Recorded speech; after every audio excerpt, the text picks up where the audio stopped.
चलिए निकुंज को शामिल करते हैं। निकुंज, हैप्पी दिवाली, बहुत बहुत शुभकामनाएं।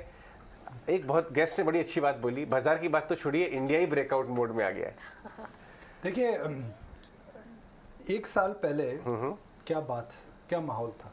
हम कोविड से निकल रहे थे, सबको लग रहा था कि ग्रोथ आएगी और ग्रोथ जो आएगी वह एक यूनिवर्सल ग्रोथ रहेगी, भले वो इंडिया की ग्रोथ हो या फिर ग्लोबल ग्रोथ हो।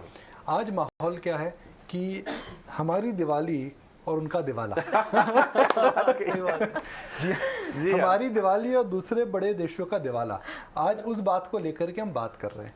हमारी दिवाली के क्या कारण है, हम काफ़ी समय तक उसको डिस्कस कर चुके हैं। Correct. मगर दिवाली के अंदर दो चीज़ें महत्वपूर्ण होती है, लक्ष्मी और सरस्वती। करेक्ट। तो इस नए साल में सबसे पहले मैं दर्शकों का अभिनंदन करूंगा और प्रार्थना करूंगा कि सबसे पहले सब पे सरस्वती की कृपा हो।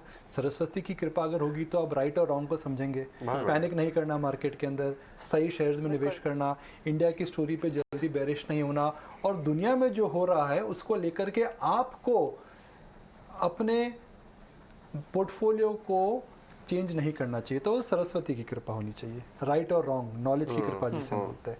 दूसरी मैं बोलूँगा लक्ष्मी, वो होता है absolute gain.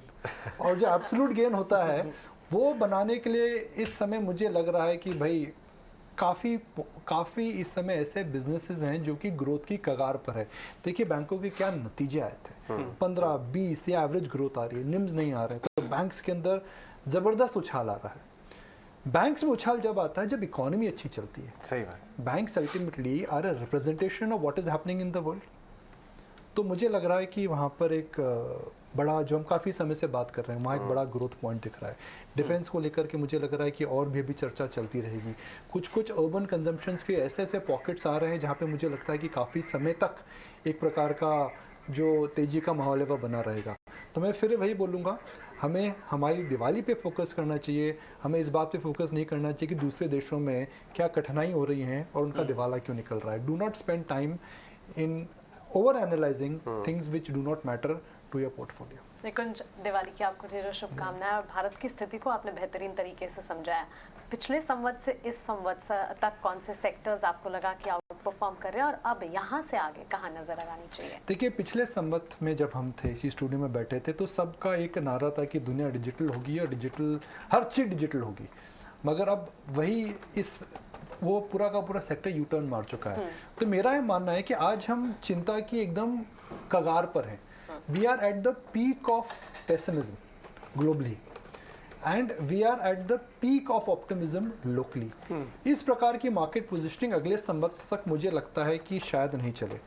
The way I look at the market is, it is a bad start for global markets and it is a good year for India.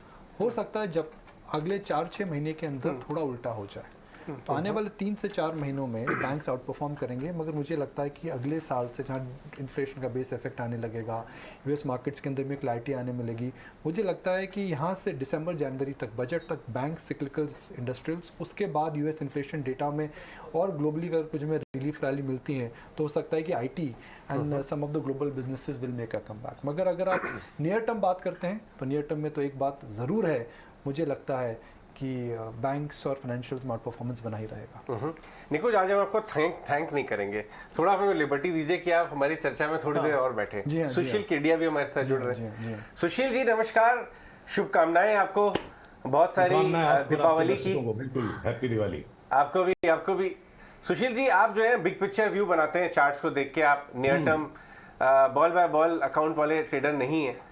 तो आज जैसे कि निकुंज बता रहे थे कि पिछले दिवाली से इस दिवाली संवत में निफ्टी भले ही फ्लैट रहा हो, लेकिन बैंक में बहुत पावरफुल लीडरशिप आई है, ऑलमोस्ट ऑल टाइम हाई पे आ चुका है। ट्रेडिंग है, मान लीजिए कोई आज के ही दिन ये सोचे कि अब मेरे को बाजार के अंदर आना है और मैं मुहूर्त ट्रेडिंग से ही अपने ट्रेडिंग के इन्वेस्टमेंट्स को शुरू करना चाहता हूँ, तो अब वो कैसे करे शुरू, किस में सबसे पहले पैसा लगाए और किससे भी थोड़ा दूर रहे?